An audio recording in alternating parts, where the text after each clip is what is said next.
Hey guys, this is Echo Soundworks, and you're checking out a first look / review video on ADSR. So in this video, we're going to be checking out a new piano library for the Kontakt engine made by Wavesfactory, and it is called Mercury.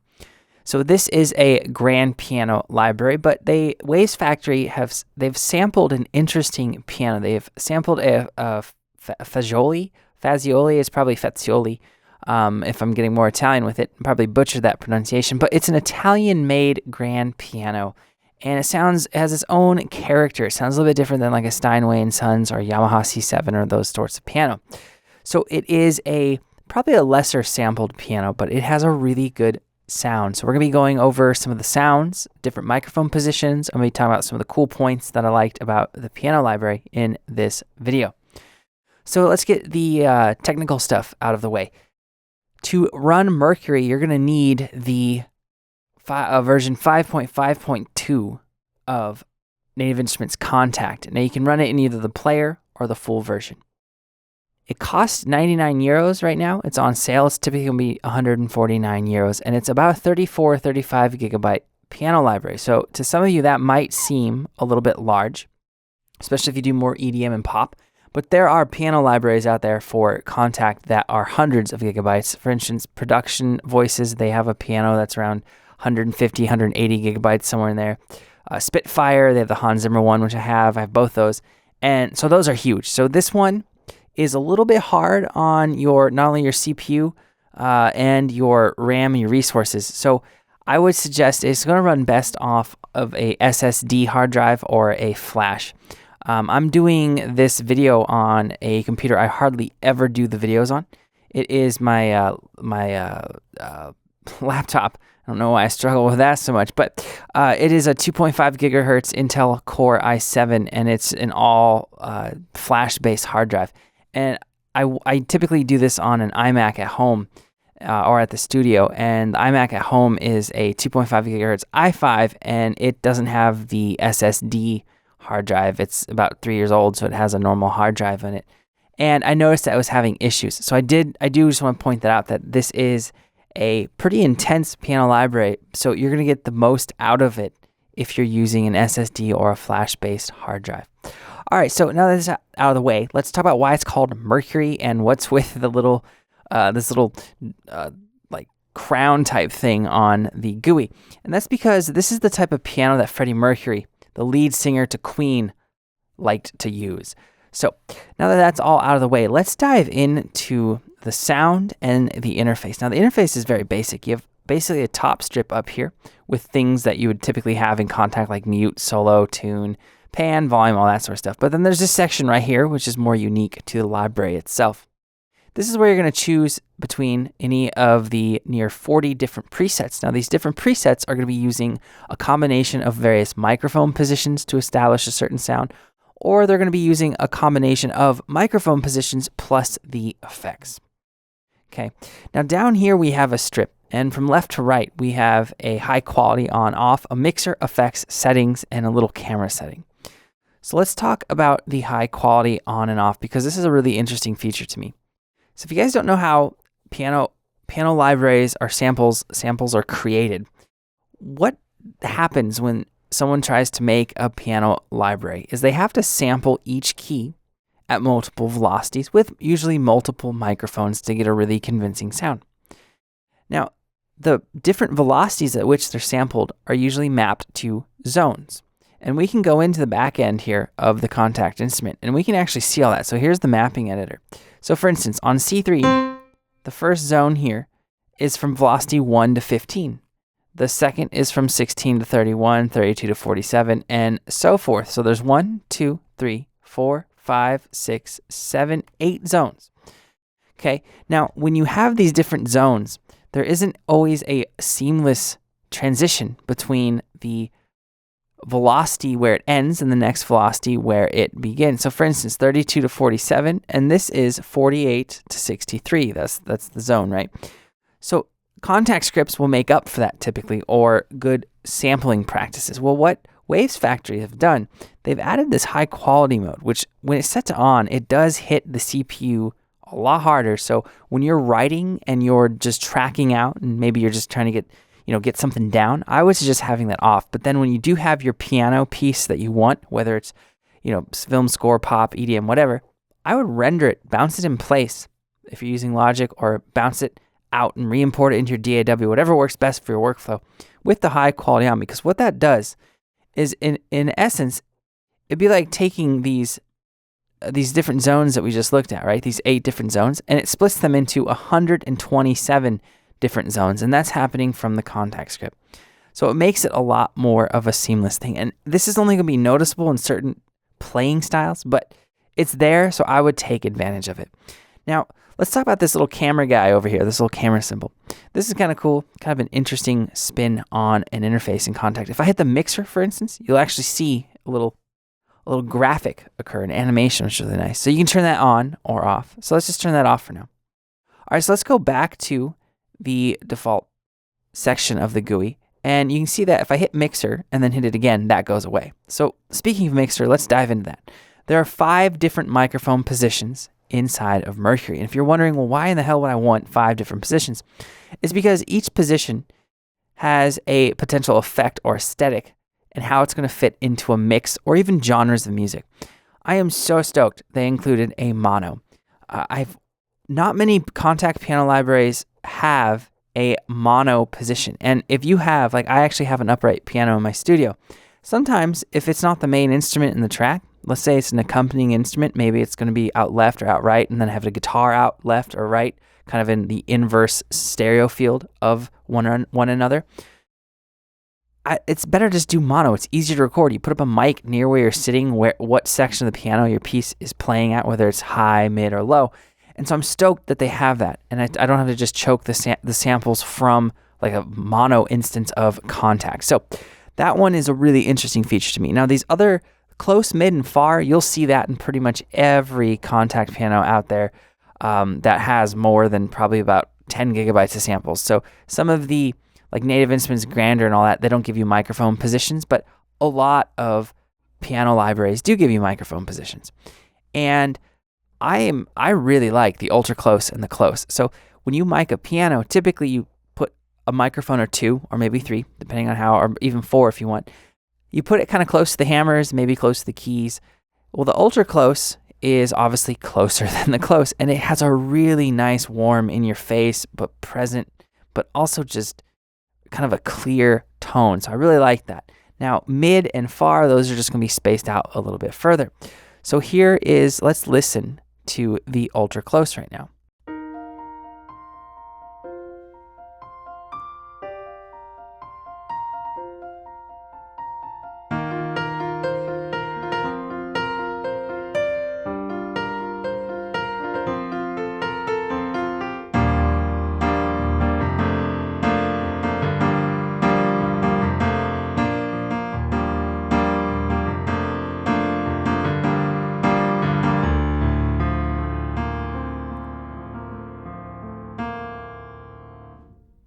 All right, so you get the example there. I wanted to keep it short, so it was a little bit chopped up, but I didn't want it playing for more than about 20 seconds. So that's the ultra close. Really nice sound. Now down here at the bottom, you have a width control.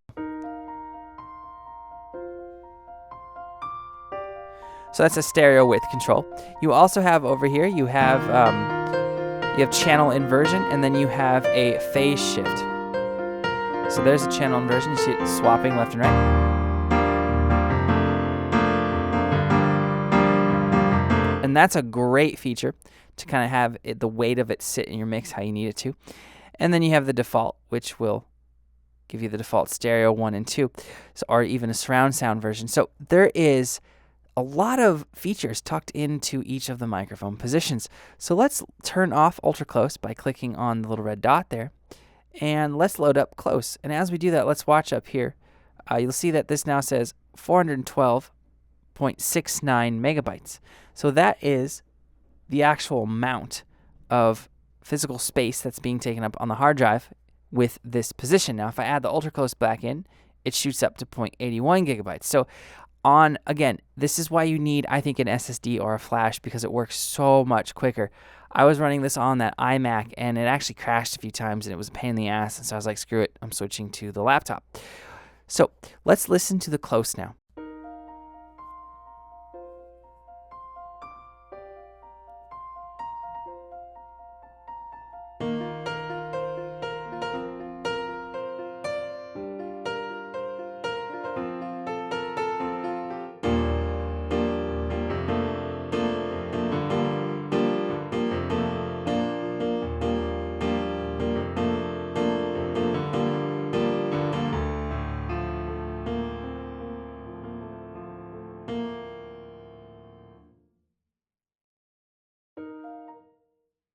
All right, so it's more intimate sounding, right, than the ultra close, but it's kind of the ultra close in comparison. It sits further back in the mix weirdly to me. This is a little bit more. It's quieter, but it just feels like it fills more space to me. Now, if we turn on the ultra close and close, love this sound.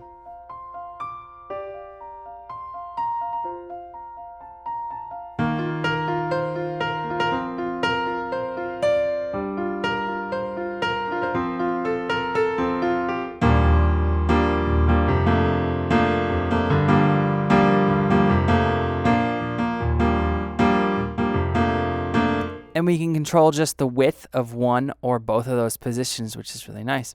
All right, let's bring in the mono now, which we already kind of listened to. So this would work well in a track where maybe the piano isn't the main instrument, because then you can just pan it out. Right? So that's the mono. Let's listen to the mid now.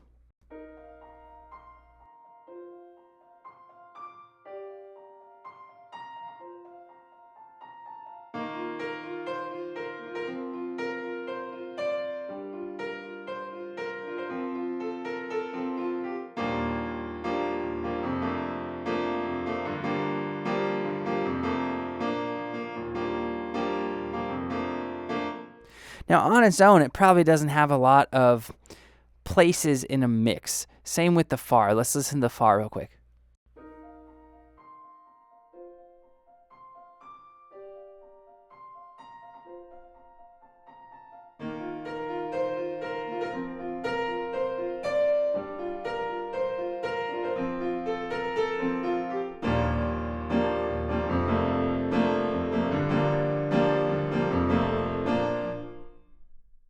Right? So it's kind of that might work actually for like film score ambient type stuff, but the mid and mono, they have very specific purposes, and I doubt you'd find an instance where you're going to want to have the ultra close, mono, mid, and far all on at the same time, because it would just kind of be overkill.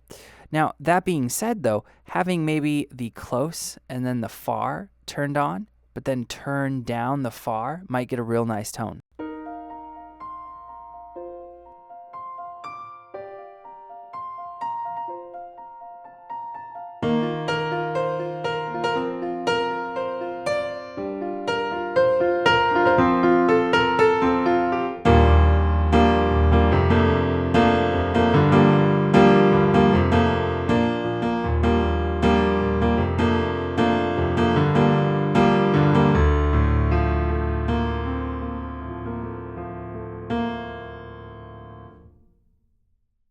Now, I personally really like having a trio of ultra close, and far.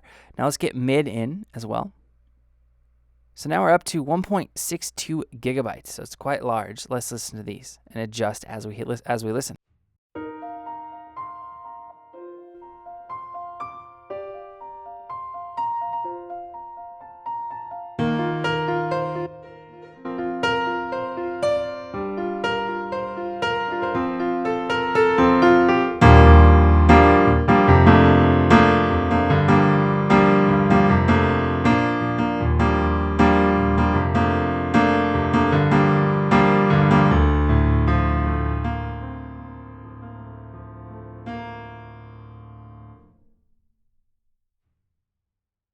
All right, so there was a bunch of different combinations there, and like I said, this does straddle the line between some Kontakt libraries for piano they're either they really have their own aesthetic, their own sonic imprint, and then other ones are recorded in a way that allows you to kind of impart that.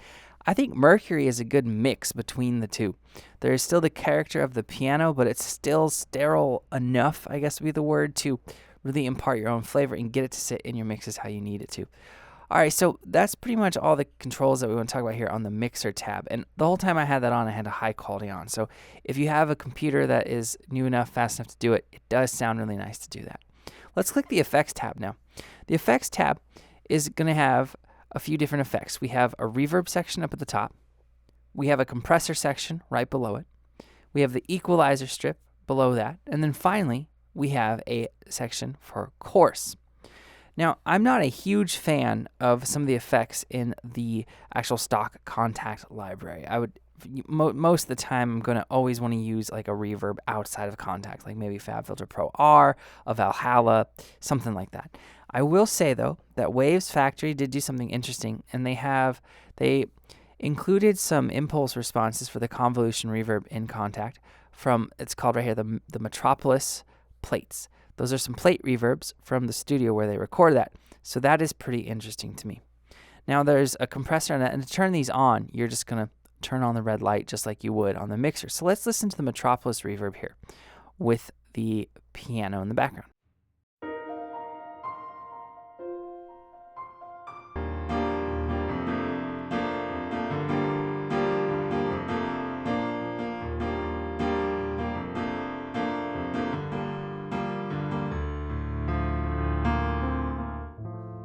So that was the reverb being applied, the plate reverb, to 4 different microphone positions. Now what I want to do is let's turn off the mid and the far and listen to it just on close and ultra close so we get a better sense of how this reverb sounds.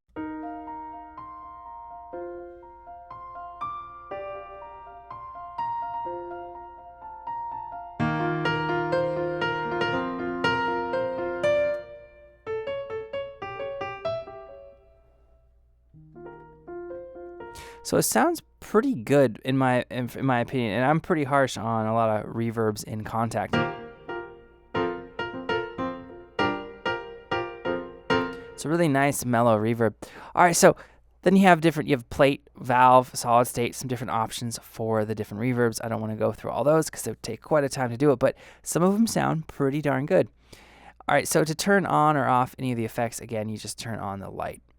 Now this next tab here, the settings tab, this is something that you need to always investigate in a piano library because there are controls that are really going to shape the overall sound and response of the piano. So don't always just post up on the main mixer of this piano, and more specifically, but any Kontakt piano for that matter. So let's talk about this little section right here where it says round robin. Round robin is a term used in sampling, and I had it on 2 times round robin. You can go up to 4 times inside of the Mercury library. And you can see when you turn this knob, it'll say round robin. It'll give the actual amount right there. So what is round robin? Well, when they sample a piano, let's say the key that I'm hitting right now is actually the Fazioli piano that they sampled. Well, what they do is we looked at this in the zones, they're going to take a key and they're going to hit it at multiple velocities, right? But what they actually do for round robin is they record each of those velocities, each of those key hits multiple times, in this case up to 4 times. So then the script in Kontakt is telling it, if I hit this key 4 times round robin, or 3 times, it just shows 3 different samples, even if I'm playing at the same velocity.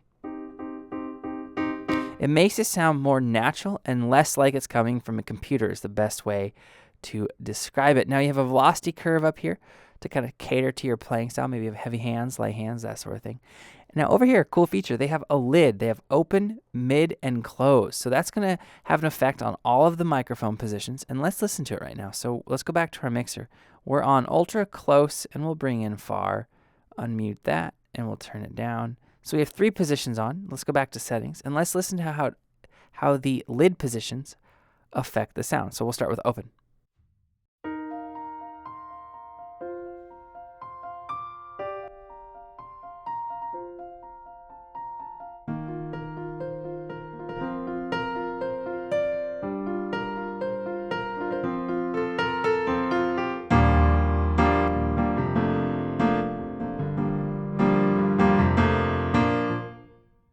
Now, as with real piano, when the lid is open, there are more of it's a brighter tone coming through. When it's closed, it's a little bit muffled. Now, over to the right, you have the noises. And this is going to control things like the key release sounds, the actual key noises themselves, and the pedal. So let me take my pedal here, and I'm going to push it, and let's turn up the pedal noise. Hear that? I'll turn off my mic so you don't hear the actual mechanical noise. All right, so you can turn that down. So if you want like a real sterile pop piano that you wouldn't want that stuff in there, you can turn the noises all off. But if you're doing more of a singer-songwriter, you're trying to make it seem like it's a really real piano that's being played in real life, you can use the noise, the key on, the key off, and the release and the pedal to get a more accurate sound, real-world sound. Now, like in an EDM track where piano's not the main track, that stuff doesn't really matter, so it's up to you. Then here you have the sound over here. You have timbre, you have range, which is going to be the volume. You have a low enhancer, which boosts some of the low, and then you have a sample start section. So it's that part is in a lot of different libraries, but overall, there are some really interesting features inside of Mercury. And if you guys have watched my Keyscape tutorial video, or first look video, you guys know I have a lot of Kontakt piano libraries, probably over 500 gigabytes of them. This one, I gotta say, it's probably in my top 5. I really like it. I'm gonna see myself using it quite a bit. It's gonna have a wide range of purposes for me for sure. So if you want to check it out, definitely do. Jesus, the guy over at Wavesfactory, he's a cool dude, makes some good products. If you feel like supporting him and you're in the market for a new Kontakt piano, I don't think you would be upset about getting this one. If you have any questions or comments, post them up below and I'll get back to you as soon as I can. Like I said at the beginning of the video, I'm Echo Soundworks. Thank you so much for watching, guys. I'll see you next time.